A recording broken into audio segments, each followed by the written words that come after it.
ठाकरे सेनेच्या नेत्या किशोरी पेडणेकर यांच्याशी बातचीत केली। आमचे प्रतिनिधी गिरीश कांबळे यांनी पेडणेकर नेमके काय म्हणाल्या होत्या, ठाकरेंचा विजय होतोय का, ऐकूया। वरळी मतदारसंघात 2 वॉर्डवरून सध्या उमेदवारी निश्चितीवरून सध्या चर्चा सुरू आहेत। मात्र ज्यांची उमेदवारी निश्चित झालेत ते मध्ये 195 मध्ये आपण बघतोय विजय भनगे हे या ठिकाणी आहेत।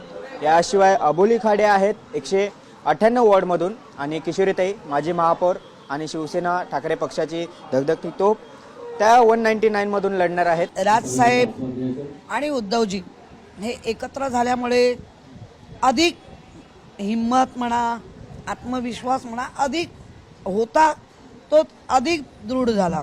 2022ला जे पक्षामध्ये गद्दारी झाली, महाराष्ट्राच्या तोंडाला पानं पुसण्यात आली आणि ज्या पद्धतीने महाराष्ट्रावर आरूढ झाले, आरूढ नक्की झाले, पण अजून काय बाबा त्यांचं भारूड संपत नाहीये। आणि त्या भारूडामध्ये फक्त एक लाडकी बहीण, म्हणजे मी महिला आहे, कौतुक केलं पाहिजे लाडक्या बहिणीचं, नक्कीच केलं पाहिजे। पण त्यावेळेला तुम्ही काय सांगितलेलं, सरसकट। मग आता का चेक करताय?